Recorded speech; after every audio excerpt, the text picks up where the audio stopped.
साथ आज श्री रेणुका शुगर्स के executive chairman mister Atul Chaturvedi ji बने हुए हैं। आइए उनसे बात करते हैं। अतुल जी, बहुत बहुत स्वागत है आपका। क्योंकि ऑफ कोर्स कई सारे कंसर्न्स हैं, आप इंटरनेशनल भाव भी देखें, 12 साल से ज्यादा की ऊंचाई पर इस वक्त आईसी शुगर है और 2000 सितंबर 2011 के बाद के भाव दिख रहे हैं। बात ऐसी की जा रही है कि शायद एक्सपोर्ट बैन लग सकता है, क्योंकि अब तक हमेशा एक्सपोर्ट ड्यूटी बढ़ाई गई है। आपका क्या कहना है इस पे? इंडस्ट्री की इस वक्त क्या ऑब्जर्वेशन है इस पर? पहले तो मैं एक चीज क्लैरिफाई कर दूं कि बैन लग सकता नहीं है, बैन लगा हुआ है ऑलरेडी। इनफैक्ट पिछले 6 महीने से हिंदुस्तान से एक्सपोर्ट पे बैन था। हम लोगों को ये उम्मीद थी कि नया सीजन आने पे अगर क्रॉप अच्छी होगी तो शायद ये बैन उठ जाए, पर अब मुझे नहीं लगता कि ऐसी कोई चांसेस दिखाई देती हैं, क्योंकि जो अगस्त महीना था ना, उसमें कर्नाटका और महाराष्ट्र में एब्सोल्युटली पानी बिल्कुल कतई नहीं गिरा। तो जिसके चलते गन्ने की जो वहां पे पैदावार एक्सपेक्टेड है वो थोड़ी लोअर होती दिखती है। तो उसका ओवरऑल हिंदुस्तान के प्रोडक्शन पे भी मैं समझता हूँ थोड़ा फर्क पड़ेगा। और गवर्नमेंट वैसे भी आज की तारीख में देखिए चिंतित है इन्फ्लेशन के मुतल्लक। चावल बैन हुआ, गेहूं बैन हुआ, और practically there is no reason कि शुगर का बैन वो क्यों खोलें। और दूसरा क्या हुआ, पिछले 2 सालों में हिंदुस्तान ने तकरीबन 17-17.5 मिलियन टन या 170-72 लाख टन चीनी वर्ल्ड मार्केट को दी है। इस साल भी तकरीबन तकरीबन नहीं हो तो 6.3 मिलियन टन या 63 लाख टन चीनी हिंदुस्तान ने एक्सपोर्ट की थी।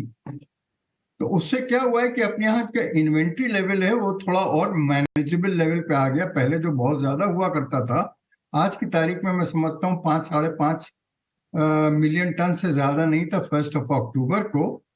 तो और प्रोडक्शन भी जो लोअर दिख रहा है, तो इसको सबको देखते हुए मैं नहीं समझता कि एक्सपोर्ट का बैन कोई अभी खुलेगा। और सेकेंडली, ये इलेक्शन का ईयर है, तो वैसे भी इन्फ्लेशन से सबको डर ही लगता है जी।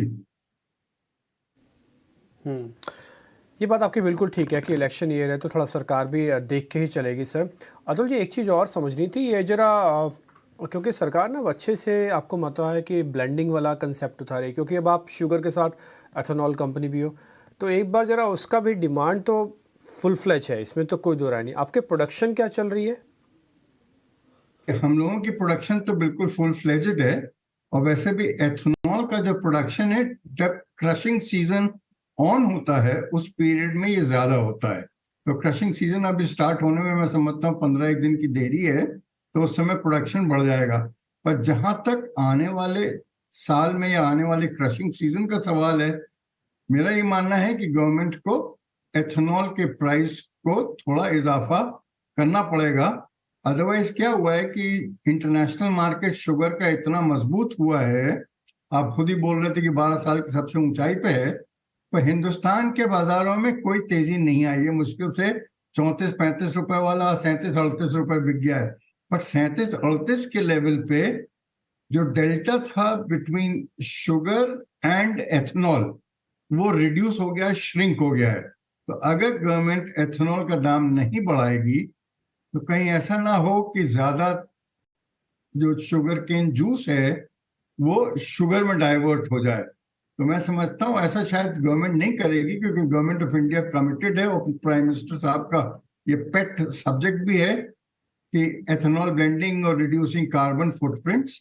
एक चीज और मैं थोड़ा क्लैरिफाई कर देना चाहता हूँ, काफी लोगों को ये गलत फहमी रहती है।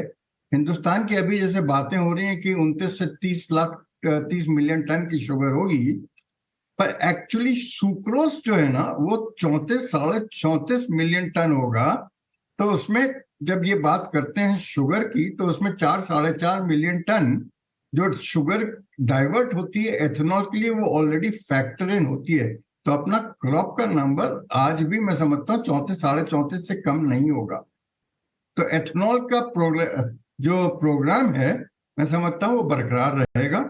और गवर्नमेंट, जहां तक हम लोगों की खबर है, उसके मुताबिक शायद एथेनॉल के दाम को थोड़ा बढ़ाने की भी बातें हैं। ठीक है चतुर्वेदी जी, ये दाम बढ़ कितने सकते हैं, इसकी कुछ आइडिया आप दे सकते हो? आपकी इंडस्ट्री भी थोड़ा कैलकुलेट करके बैठी होगी, दाम बढ़ कितने सकते हैं?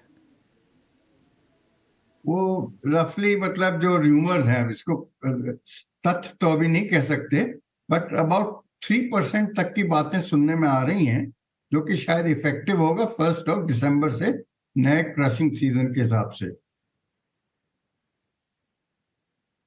ये र्यूमर्स ही हैं अभी भाई, ये क्लैरिफिकेशन गवर्नमेंट से लेना पड़ेगा आपको। उसको फॉलो करेंगे गवर्नमेंट की तरफ से भी। बहुत बहुत शुक्रिया आज चतुर्वेदी जी हमसे मिलने के लिए, हमसे बात थैंक करने यू के भैया, लिए। Thank you. शुक्रिया।